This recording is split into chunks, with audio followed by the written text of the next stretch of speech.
Hello guys, welcome back to my channel. आज की video में हम डिस्कस करेंगे कि जेसीए का जो डिस्क्रिप्टिव का पेपर होना है उसके लिए एक एसए के टॉपिक के बारे में। जी हाँ, जैसा कि हम सब जानते हैं कि बहुत ही जनरलाइज टॉपिक कई बार आ जाते हैं, तो मैं आपके लिए एक जनरलाइज टॉपिक फिर से लाया हूं जो कि है earthquake and its mitigation preparation. जी हाँ, जैसा कि हम सब जानते हैं कि अभी कल रात को फिर से दिल्ली में अर्थक्वेक आया है और टर्की में अभी रिसेंट में इतना बड़ा अर्थक्वेक आया जिससे बहुत ज़्यादा जान और माल का खतरा हो गया था और लॉस भी हुआ है।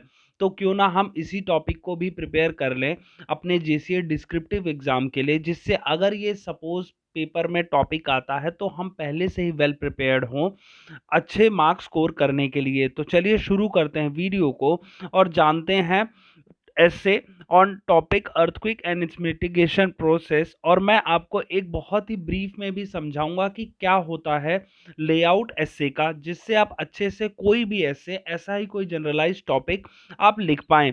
अब सबसे पहले मैं आपसे डिस्कस करता हूं क्या होता है फॉर्मेट एसे का। अब सबसे टॉप में आपने कोट लिखना होता है। जी हाँ, कोट ऐसा कि आप कम से कम 15-20 तो याद कर लीजिएगा, चाहे वो एनवायरनमेंट से रिगार्डिंग हो, चाहे वो वुमेन एम्पावरमेंट से रिगार्डिंग हो, चाहे वो चाइल्ड एजुकेशन से रिगार्डिंग हो, या फिर आपका जो आजकल सोशल मीडिया या फिर एआई की जो पावर्स हैं, ये सारी कोड्स इनके रिगार्डिंग आप याद कर लीजिएगा। और आने वाले दिनों में भी मैं आपसे कुछ कोड शेयर करूंगा जो आपकी कहीं ना कहीं आपकी तैयारी में मजबूती आपको प्रोवाइड कराएगी। अब इसके बाद आपने कोट लिख लिया तो आप लिखेंगे इंट्रोडक्शन। इसके बाद इंट्रोडक्शन में क्या होता है, व्हाट व्हेन वेयर, मतलब क्या वो टॉपिक क्या है, किसके बारे में है, क्या उसके चीज़ें प्लस पॉइंट्स नहीं, सॉरी, व्हाट व्हेन वेयर और हाउ, ये सब चीज़ें आप इंट्रोडक्शन में लिखते हैं। फिर उसके बाद आपका आता है मेन बॉडी। अब मेन बॉडी में आप उसके प्रोज लिखते हैं, कॉन्स लिखते हैं, उसके क्या फ़ायदे हैं, क्या नुकसान है, और फिर लास्ट में आप उसके बाद मेन बॉडी के बाद में उसके स्टेप्स बताते हैं आप कि यार अगर हम ऐसी ऐसी चीज़ें कर दे तो ये इम्प्रूव हो सकता है। तो आप इसका कंक्लूजन में या फिर स्टेप्स में बताते हैं। और लास्ट में आप करते हैं कंक्लूड। कंक्लूड हमेशा पॉजिटिव साइड पे करना है, चाहे कितनी भी ग्लूमी सिचुएशन हो, डिसमल सिचुएशन हो, फर्क नहीं पड़ता, आपको हमेशा एक ऑप्टिमिस्टिक अप्रोच लेके एक एसे को एंड करना है। तो गाइज ये तो हो गया how to write essay with format, मतलब एक टिपिकल फॉर्मेट जो एसे का होता है वो आपसे मैंने शेयर कर दिया। अब मैं आपसे शेयर करता हूं एसे टॉपिक फॉर अर्थक्वेक।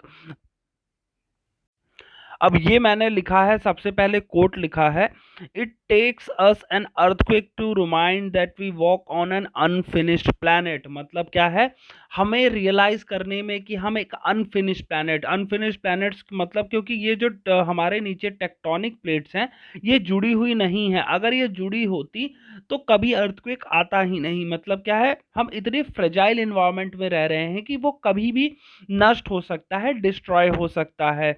तो हम इसको ऐसे कोट लिखेंगे, it takes us an earthquake to remind that we walk an an unfinished planet. अब इसके बाद मैंने इंट्रोडक्शन चालू कर दिया अर्थक्वेक के बारे में। An earthquake is a natural disaster that occurs when the earth crust shakes और moves abruptly causing the ground to shake. मतलब मैंने ये एक्सप्लेन कर दिया what is earthquake.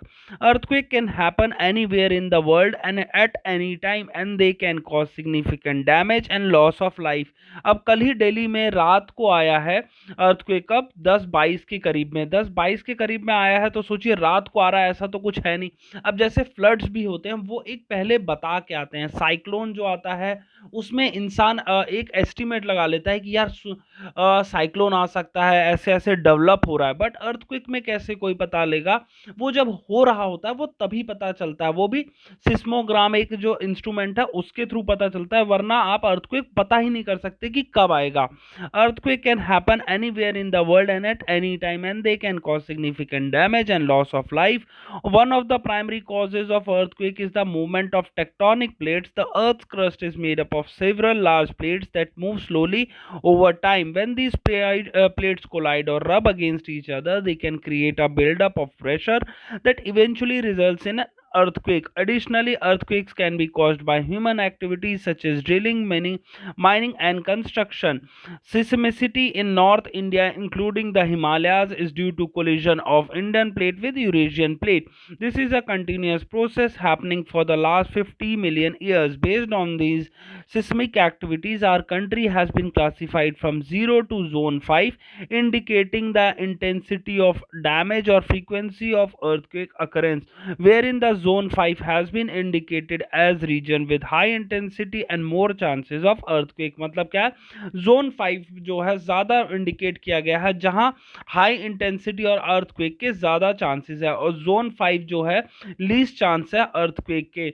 The capital of our country. अब कोई कोई लोग बोलेंगे कि आप दिल्ली के पर्सपेक्टिव में क्यों बता रहे हो। देखो, honourable supreme court of India situated है हमारी कहाँ पे, दिल्ली में। तो दिल्ली की एक वैसे ही इंपॉर्टेंस पड़ जाती है, बट अगर आप अपने सिटी स्पेसिफिक या फिर हमारे इंडिया स्पेसिफिक करेंगे तो वो भी ठीक है, कोई दिक्कत नहीं है। बस फिर ये वाली लाइन आप हटा दीजिएगा। The capital of our country that is Delhi is located in zone 4 which has fairly high सिस्मिसिटी in which occurrence of earthquakes is of 5 to 6 magnitude in quite common, is quite common, sorry ये गलत हो गया मुझसे, इनकी जगह is आएगा, is quite common and a few magnitude of 6 to 7 and occasionally of 7 to 8 magnitude have also occurred.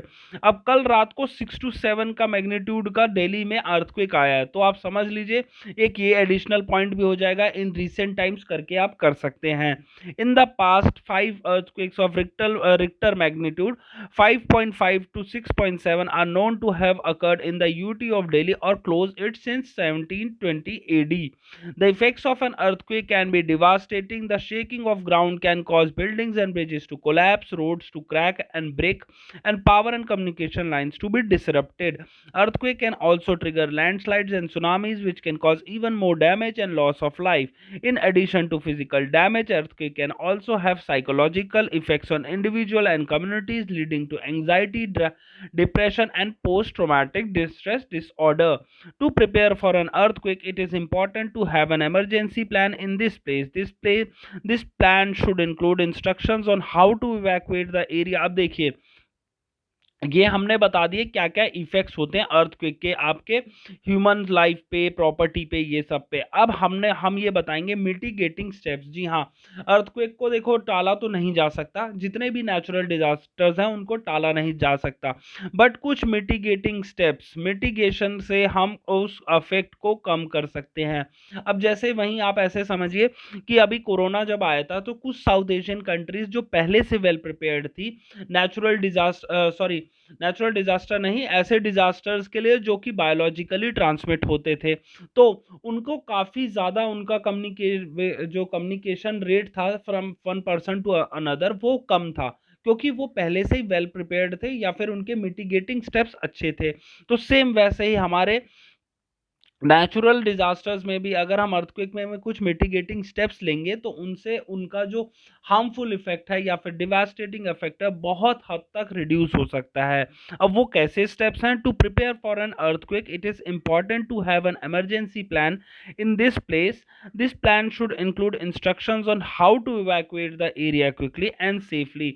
मतलब क्या है कि आपको लिफ्ट का प्रयोग नहीं करना, आपको स्टेयर्स का प्रयोग करना है, और उसके बाद as well as information on where to seek shelter and how to communicate with loved ones. मतलब क्या है कि आप जैसे टेबल, एक दीवार के कोने में, आपको बीच में नहीं खड़ा होना, आपको दीवार के एकदम से इधर कॉर्नर में खड़ा होना है, आपको किसी टेबल बेड के नीचे छुप जाना है, as well as information on where to seek shelter and how to communicate with loved ones. It is also essential to have a supply of food, water and medical supplies on one hand in case of extended emergency. अब जैसे Turkey में हुआ था, सोचिए कि हमने mission दोस्त, हमारी जो महान इंडियन आर्मी है उन्होंने वहाँ लॉन्च किया था टर्की में वहाँ के लोगों को हेल्प करने के लिए। तो सेम वैसे ही हमें एक इमरजेंसी में हमारे जो फूड सप्लाईज हैं, नेशनल डिजास्टर रिलीफ फंड, ये सब एक जनरेट करके रहना चाहिए कि इमरजेंसी में ऐसा कुछ होता है तो हम हमारे लोगों की, हमारे लव्ड वंस की मदद कर सकें। नेक्स्ट है इसका to mitigate the impact of earthquake. अब देखिए, अभी तक तो स्टेप्स हो गए जो कि एक ह्यूमन लेगा कि मतलब आपको कहाँ छुपना है, कैसे छुपना है, और कब? जब अर्थक्वेक हो जाए तब। अब उससे पहले बचने के लिए, क्योंकि ऐसा तो है नहीं कि अर्थक्वेक हमेशा आता ही रहेगा, बट उसके लिए एडवांस प्रिपरेशन भी तो कुछ होंगी। अब वो होंगी कि to mitigate the impact of earthquakes it is important to invest in earthquake resistant infrastructure buildings and bridges can be designed to withstand the shaking of an earthquake, and early warning system can be put in place to alert people to the impending danger। अब जैसा क्या होता है कि earthquake अगर एक बार आता है ना, कुछ तो जनरली यही होता है कि कुछ टाइम पीरियड बाद, चाहे वो 10 मिनट हो, चाहे वो 15 मिनट हो, चाहे वो 24 घंटे हो, बट कुछ टाइम पीरियड बाद वापस से आता है। तो इसीलिए कहते हैं कि एक बार आप सपोज अपने किसी भी बिल्डिंग से इवैक्यूएट कीजिए और कुछ टाइम के लिए आप बाहर एक खुले एरिया में खड़े हो जाइए। तो इसलिए कहा गया है कि buildings and bridges can be design to withstand the shaking of an earthquake, and early warning system can be put in place to alert people to the impending danger। Additionally, education and training can help individuals and communities to better understand the risk and take appropriate action to protect themselves। अब ये भी सबसे बड़ी बात है, जो seismic zone 5 है उसमें कम से कम जो फ्रेजाइल इंफ्रास्ट्रक्चर्स हैं उनको अवॉइड करना चाहिए। जी हाँ, जैसे कि जापान में बहुत ज़्यादा अर्थक्वेक आते हैं, तो उन्होंने क्या किया, वुडन के आपके वुड के सारे घर बना दिए हैं, ये कंक्रीट के नहीं बनाए। क्यों? क्योंकि ये ज़्यादा यही प्रिपेयर्डनेस कहलाती है कि हम कैसे अपने आप को अर्थक्वेक से बचा सकते हैं। और वुड हल्की होती है as compare to concrete, bricks and cement, जिस वजह से वो लोग इतने ज़्यादा फ्रेजाइल एनवायरनमेंट में नहीं रह रहे होते। नेक्स्ट हमारा, अब हम कंक्लूजन करेंगे, क्योंकि हमने कोट भी इंक्लूड कर दिया। कंक्लूजन में लिखेंगे, in conclusion earthquakes are a natural disaster that can have significant impact on individual and communities. While they cannot be prevented, their impact can be reduced through preparation, mitigation and investment in earthquake resistant infrastructure। देखिए वही वाली बात है कि हम avoid नहीं कर सकते, बट हम प्रिपेयर हो सकते हैं। नेचुरल डिजास्टर, वो भी अर्थक्वेक जैसे, जो कि एकदम से डेथली है, लीथल है, इसका कोई सब्सटीट्यूट नहीं बचने का। By taking proactive steps to prepare for earthquake we can help to minimize their impact and protect ourselves and our communities. तो गाइज ये हो गया टॉपिक हमारा अर्थक्वेक का, जिसमें मैंने आपको earthquake and its mitigation preparation बताया। नेक्स्ट वीडियो में मैं आपसे ऐसे ही मिलूंगा, जनरलाइज टॉपिक या फिर एक बहुत ज़्यादा इंटरेस्टिंग टॉपिक को आपको एकदम प्रॉपर फॉर्मेट में प्रेजेंट करूंगा, जिससे अगर आप ये टॉपिक जाके सीधे एग्जाम में लिख भी देंगे तो आपको बहुत अच्छे मार्क्स मिलेंगे। तो गाइस तब तक के लिए आपको क्या करना, आपको इस वीडियो को लाइक करना है, चैनल को सब्सक्राइब करना है नोटिफिकेशन पाने के लिए मेरी वीडियो की दूसरी वाली। तो गाइस ये था आज का video. Thank you for watching.